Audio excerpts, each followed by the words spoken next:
Here, in Userlandia, a new home for wayward laptops.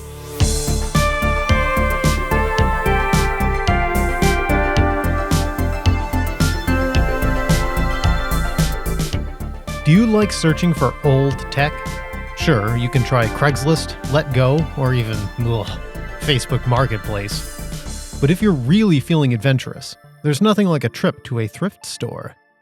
If you're someone who'd rescue a lonely old computer abandoned by the side of the road, then Nifty Thrifties is the series for you. After all, one person's obsolete is another's retro treasure. Like most retro enthusiasts, I'm always on the hunt for old junk. My usual thrifting circuit consists of Savers, Goodwill, and Salvation Army stores in the Merrimack River Valley of Massachusetts and southern New Hampshire. I leave empty-handed more times than I care to admit, but every once in a while fortune smiles upon me and I find something special. Here's a recent example. Back in August, I was combing through the usual pile of DVD players and iPod docks in the electronics section at the Savers in Nashua, New Hampshire. It was about to be another regulation day ending in regulation disappointment when two platinum slabs caught my eye. I dug them out and was quite surprised to find two identical Toshiba Satellite Pro 460 CDT laptops, tagged at $7 apiece. Dock connectors, PCMCIA Ethernet cards, and Pentium MMX stickers pegged their vintage around 1997. Toshiba always made good laptops, and Satellite Pros were business machines aimed at a demanding clientele. Both laptops were in decent physical condition, but they lacked power supplies, hence the low price. Missing power adapters don't faze me, since I have a universal laptop power adapter. Whatever their problems, I figured I could probably make one working laptop out of two broken ones. I happily paid the $14 total and headed home with my prize. The first order of business when picking up old tech is a thorough cleaning. You don't know where they've been, as my mom would say. Although these didn't look too dirty, a basic rubdown with a damp cloth still removed a fair bit of grime.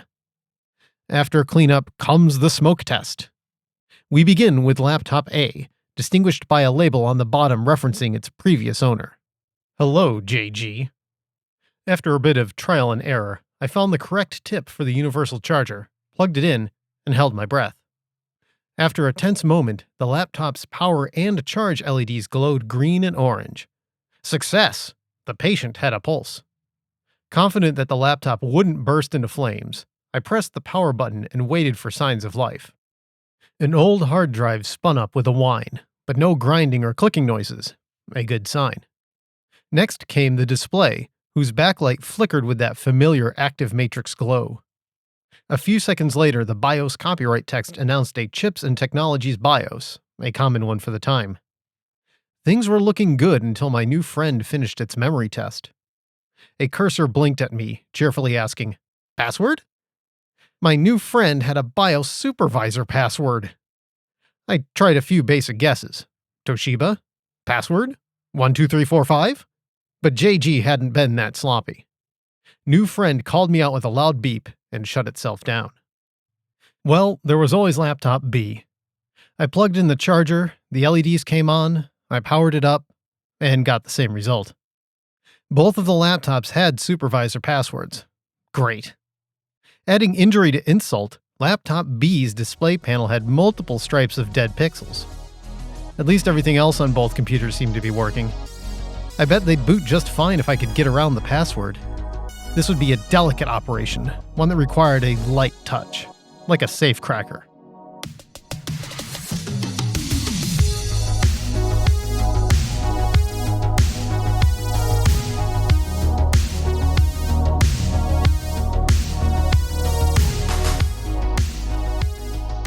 Breaking through the back door.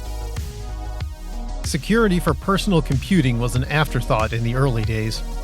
Operating systems for single-user home computers were, well, single-user, and didn't need any permissions or login security. But when laptops were invented, people asked inconvenient questions like, what happens when somebody steals one? The laptop makers didn't have a good answer for that, so they hastily threw together some almost solutions, like password lock programs that ran during OS startup. In MS-DOS land, startup programs or drivers were specified in the autoexec.bat and config.sys files, and there were plenty of ways to bypass them. Even a password program embedded in a hard drive's bootloader can't stop somebody from booting the computer with a floppy disk. It's like tying your bike to a parking meter with a rope. Inconvenient to defeat, but easy if you know how and have the right tools. There's got to be a better way. Well, that better way was a supervisor password. When a PC starts up, the system's BIOS gets things moving by performing a power-on self-test and configuring hardware devices.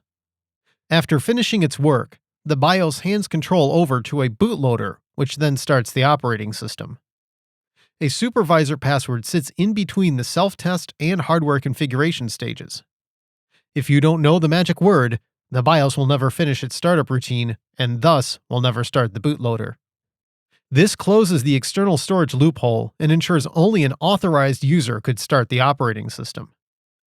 Early supervisor passwords were stored in the battery-backed CMOS settings memory, the very same memory used for disk configuration data and the real-time clock. To clear these passwords, all you had to do was unplug the computer's clock battery. To close that hole, laptop makers pivoted to non-volatile memory. A password stored in an EEPROM or flash memory chip would never be forgotten if the batteries were removed, went flat, leaked acid, or, as can happen if you're really unlucky, literally exploded. So what kind of lock did my new friends have? Some light Googling revealed that Toshiba laptops made from 1994 until sometime around 2006 stored the password in a reprogrammable ROM chip on the motherboard. Because Toshiba anticipated users forgetting their supervisor passwords, they included a backdoor in their password system. An authorized Toshiba service tech could convince the machine to forget its password by plugging a special dongle into the parallel port and powering on the locked laptop. Apparently, this service cost $75, which is a bargain when you're locked out of a $3,000 laptop. Now, backdoors are generally a bad thing for security, but users and administrators are always making trade-offs between security and usability. Businesses wanted the security of the password, but they also wanted the ability to reset it. In principle, only Toshiba and its techs knew about the backdoor. But once customers knew that resetting the passwords was possible, it was only a matter of time before some enterprising hacker, and/or unscrupulous former Toshiba employee, figured out how to replicate this. And the backdoor was just one of the satellite's security flaws. The hard disk carrier was only held in place by a single screw. Anyone with physical access could yoink out the disk and read all its data, since there was no support for full disk encryption. Odds are Toshiba thought being able to save customers from themselves was more important than pure security. So how does this backdoor work? It's actually quite simple, for a given value of simple. Toshiba used a parallel port loopback. By connecting the port's transmit pins back to its own receive pins, the computer is able to send and receive data to itself. It's a common way to test a port and make sure all its data lines are working. When the laptop is powered on, it sends a signal to the parallel port's transmit pins. If that signal makes it back to the receive pins, the BIOS clears the password stored on the EEPROM, and the computer is ready to boot. So how would you reset the password without paying Toshiba to do it, just in case they stopped supporting these laptops 15 years ago? Just wire up a homemade loopback dongle. It's easy enough, again, for a given value of easy. Multiple websites have instructions for building a DIY password reset dongle. You can cut up a parallel cable, solder some wires together to connect the right pins to each other, and you'll have those laptops unlocked before you know it. Of course, I didn't actually have any parallel cables that I could cut up, no. That would have been too convenient. Since I only needed this to work once for each machine, I took a page from Angus MacGyver's playbook and connected the pins using paper clips. If you want to try this yourself, just make sure none of the paper clips touch each other, except the ones for pins 1, 5, and 10. Make sure to unplug the power supply first and wear a grounded wrist strap while connecting the pins. And, well, basically read all the instructions first. As with the best MacGyver stories, the paperclips worked perfectly. Once the paperclips were in place, I powered the machines back on, and the password prompts disappeared. Both laptops carried on with their boot sequence, and the familiar Windows 95 splash screen graced both displays. I opened the locks, but that was just step one in bringing these computers back to life. Laptop B, the one with the half-working screen, made it to a working desktop. Unfortunately, those black stripes running through the screen meant I needed an external display to do anything useful. Laptop A, which had a functioning screen, was problematic in other ways. It crashed halfway through startup with the following error. Cannot find a device file that may be needed to run Windows or a Windows application. The Windows registry or system.ini file refers to this device file, but the device file no longer exists. If you deleted this file on purpose, try uninstalling the associated application using its uninstall program or setup program. I haven't used a Windows 9X based system in nearly 2 decades, but I still remember a lot from that era. I didn't need Google to know this error meant there was a problem loading a device driver. Usually the error names which driver or service is misbehaving, but this time that line was blank. I rebooted while pressing the F8 key to start in safe mode, and it worked. I got to the desktop and saw a bunch of detritus from the previous owner. This machine hadn't been cleanly formatted before it was abandoned, likely because nobody could remember the supervisor password. Safe mode meant the problem was fixable, but Windows wasn't going to make it easy for me. Microsoft's impressive ability to maintain backwards compatibility has a downside, and that downside is complexity. Troubleshooting startup problems in the Windows 9X era was part science, part art, and a huge helping of luck. Bypassing autoexec.bat and config.sys was the first step, but that didn't make a difference. Next was swapping in backup copies of critical system configuration files like win.ini and system.ini, which didn't help either. With the easy steps out of the way, I had to dig deeper. I rebooted and told Windows to generate a startup log, which would list every part of the boot sequence. According to the log, the sequence got partway through the list of VXDs, virtual device drivers, and then tripped over its own feet. Troubleshooting VXD problems requires a trip to that most annoying of places, the Windows registry. I can understand the logic behind creating the registry. It was supposed to order the chaos created from the sea of ini files that programs littered across your hard drive. But in solving 1,000 scattered small problems, Microsoft created one big centralized one.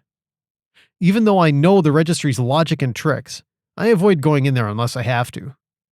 Since the problem was a VXD, I had to inspect every single key in the following location: HKey local machine /system /current control set /services /VXD. After inspecting dozens of keys, I found the culprit. A Symantec Norton antivirus VXD key was missing its static VXD path. Without that path, the OS tries to load an undefined driver, and the boot process stumbles to a halt.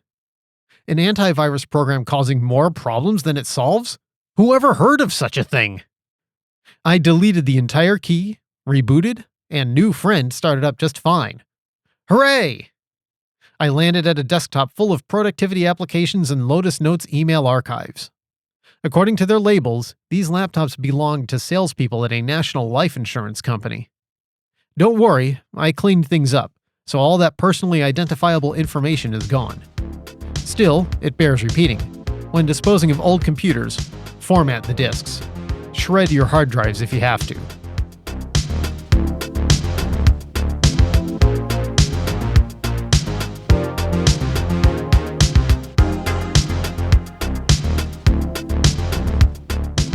Where do you want to go today?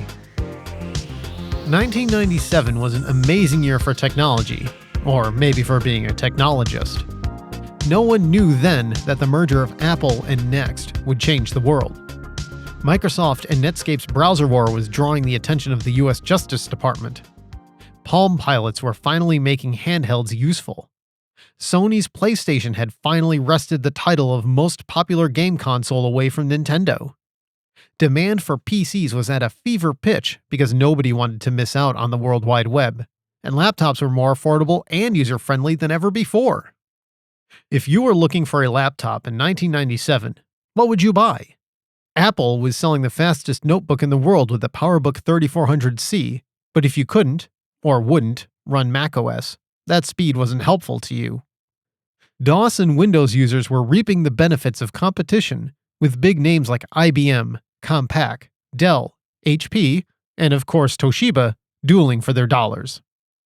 Most buyers were shopping for mid-range models, and Toshiba aimed the 1997 satellite range directly at these Mr. Sensible types. The lineup started with the Satellite 220 CDS at $1,899 and topped out with the 460 CDT at $3,659, according to an October 1997 CDW catalog. That works out to $3,272 to $6,305 in 2021. The Satellite family featured similar cases, ports, and expansion options across the lineup. What differentiated the models were case colors, types of screens, CPU type and speed, the amount of memory, and available hard drive space. If you had the scratch for a 460 CDT, you scored a well-equipped laptop. The bottom line specs are all competitive for the time. A 166 MHz Pentium MMX processor, 32 megabytes of RAM, and a staggeringly huge 2 GB hard drive. CD-ROMs were standard equipment across all of Toshiba's satellite laptops, though there wasn't enough room for both a floppy and CD-ROM drive at the same time. Don't worry, because the Select Bay system allowed the user to quickly swap the CD-ROM for a floppy drive, hard drive, or a second battery. Multimedia games and PowerPoint presentations were no problem, thanks to integrated stereo sound and 24-bit true color Super VGA video output. Despite all these standard features, laptops of 1997 were still significant compromises compared to their desktop counterparts. Active matrix color thin film transistor screens looked beautiful, but only if your eyes stayed within a narrow viewing angle. Track points and track pads may have kicked trackballs to the curb, but most users still preferred a mouse when at a desk. Memory often came on proprietary boards, hard drives were smaller and more fragile, and PCMCIA cards were expensive. Power management features in Windows laptops were rudimentary at best. Standby never worked very well, and it drained the battery faster than a Mac's sleep function. But this was the trade-off for portability. To us, today, it's obvious that these are significant disadvantages. But back then, they were top of the line.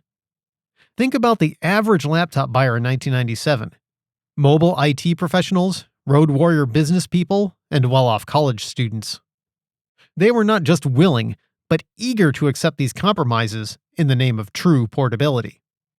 In their prime, these laptops were beloved by demanding business users. Today, they're worth only a fraction of their original price tags, fated to rot in an attic or get melted down by a recycler.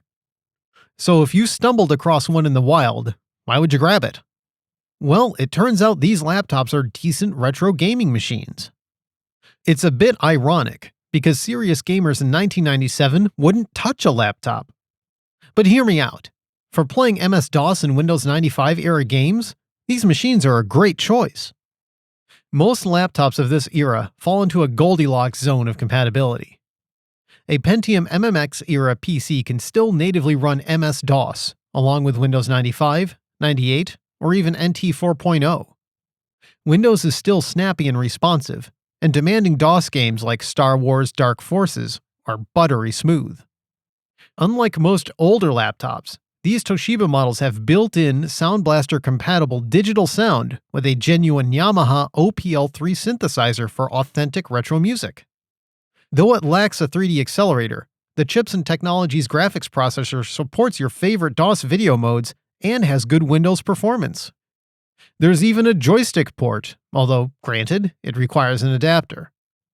External video is available and recommended, but the LCD panel can run both in scaled and unscaled modes, giving some flexibility compared to laptops that are forced to run 320 by 240 in a tiny portion of the panel. Running some games across all these eras was painless, again, for a certain value of painless.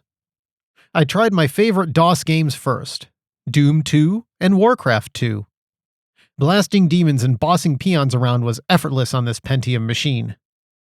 Windows and DOS versions of SimCity 2000 ran A-OK, though the FM synth version of the soundtrack isn't my favorite. But this CD-ROM machine was made for multimedia masterpieces, like You Don't Know Jack, and announcer Cookie Masterson came through crystal clear on the built-in speakers. The most demanding game I tried, Quake, still ran acceptably in software rendering mode. For $7, this is one of the best retro values I've ever picked up, and I have 2 of them. It's a testament to Toshiba's history as an innovator in the portable space that these machines still work this well 25 years on.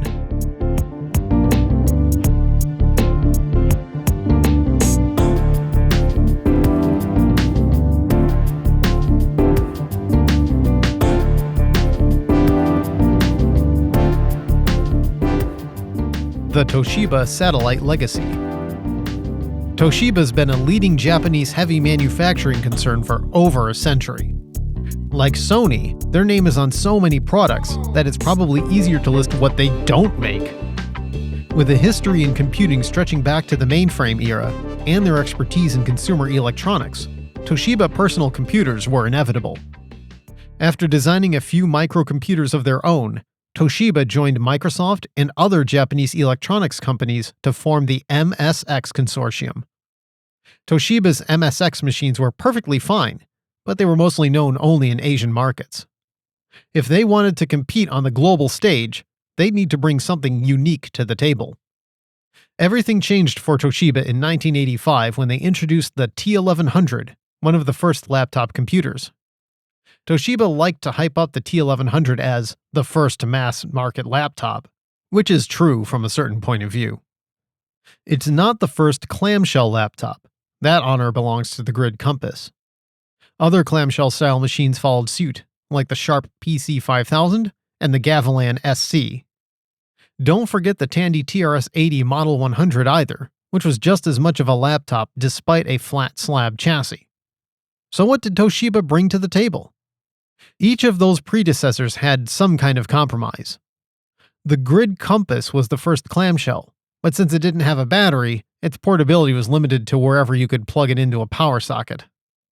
Gavilan and Sharp's offerings had batteries, but both machines had compromised displays that can only show 8 lines of text at a time. What about operating systems? Grid wrote a custom operating system for its PCs, while Sharp and Gavilan used MS-DOS. But they weren't fully MS-DOS compatible, because MS-DOS expected a 25-line display instead of that measly 8. The T1100 managed to beat them all by having a 25-line display, battery power, integrated 3.5-inch floppy drive, and full MS-DOS compatibility. Weighing in at 8.8 pounds, the T1100 was also the lightest of the first battery-powered clamshells. Toshiba's PC engineers pitched it as a go-anywhere machine for a demanding user. But according to project leader Atsuyoshi Nishida, some Toshiba executives who would rather not be named had their doubts about whether there would be a market for something so expensive. The T1100 met Nishida's first-year sales target of 10,000 units in Europe, proving that MS-DOS portable computers didn't have to be back-breaking suitcase-sized luggables. In 1989, Toshiba introduced the first super slim, super light notebook computer. They dubbed it Dynabook, the name computer pioneer Alan Kay had suggested for an always-connected, take-anywhere computer. The chief of Toshiba's computer division, Tetsuya Mizoguchi, easily secured that name in European markets. Japan and the US were more difficult, because some other companies had trademarked that name already. In Japan, that was the ASCII Corporation. Mizoguchi called the president of ASCII, Kazuhiko Nishi, and secured a license for the Dynabook name. Unfortunately, Mizoguchi didn't have those special connections in America. Because Toshiba wouldn't, or couldn't, cough up the licensing fees, models for the US market omitted the Dynabook name. Toshiba maintained a leadership position in the laptop market, despite competition from the likes of Compaq, Dell, and IBM, because they pushed the envelope on power and features. Toshiba laptops were some of the first to feature hard drives, lithium-ion batteries, CD-ROM drives, PCMCIA card slots, and more. When Next was in its post-hardware days, Steve Jobs ran OpenStep on a Toshiba laptop, and it's hard to find a better endorsement than that. By the mid-90s, competition in the laptop sector was stiff. Toshiba adapted to changing times by creating multiple product lines to attack all levels of the market.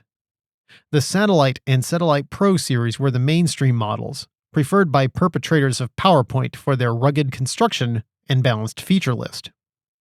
If you desired something less weighty, the compact Portage subnotebook gave you the essentials for portable computing in a smaller, lighter package.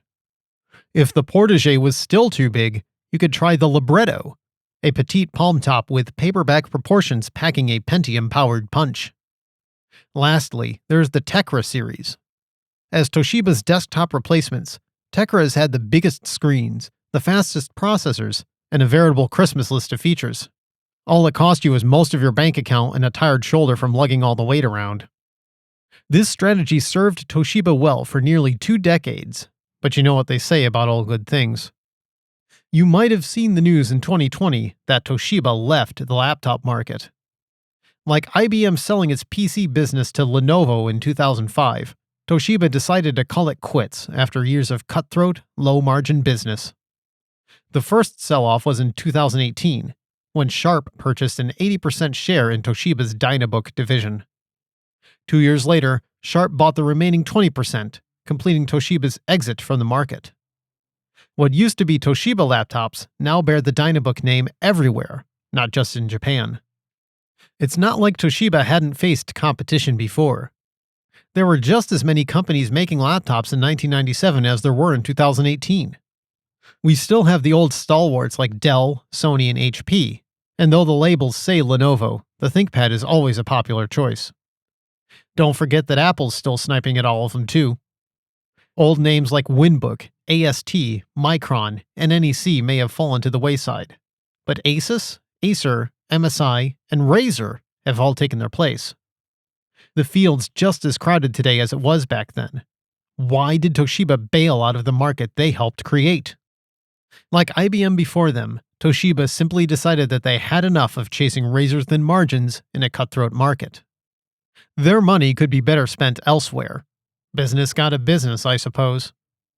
Seeing Toshiba exit the laptop market is like seeing Minolta leave the camera business. These companies were innovators that changed the very core of their markets, and seeing them fall to the wayside breaks my heart. In the case of Minolta, they wisely sold their camera division to another company with a history of innovation, Sony. Every Sony Alpha and RX series camera sold today has some Minolta expertise inside. I can only hope that Sharp carries the legacy of Toshiba to new heights. The future may be uncertain, but when it comes to the past, Sharp might be alright. Dynabook's website has a wealth of drivers, spec sheets, and knowledge base articles for decades-old computers. Go ahead and try to find drivers for a compact armada of similar vintage on HP's website. Yeah, try. Most manufacturers are terrible about keeping any kind of support for vintage machines online, so major props to Toshiba and now Dynabook for providing some kind of long-term support. I didn't own a Toshiba laptop back in the day, but I've always had a lot of respect for what they could do. Or at least, respect for what they could do, according to the tech journalists in PC Computing magazine. Part of the fun of reviving these retro relics is experiencing firsthand the things you lusted after and seeing if the reality lives up to the legend. Thanks to a little effort and a little luck, I was able to appreciate these machines for a fraction of their eBay prices. These satellites are welcome in my orbit anytime. That's a wrap. Make sure to subscribe to Userlandia on your platform of choice, and visit userlandia.com to read the blog, send feedback, and follow me on social media. The Userlandia theme song is composed by Space Vixen, who you can follow at Space Vixen Music and listen to their music at spacevixenmusic.bandcamp.com. Thanks for listening, and we'll catch you next time here in Userlandia.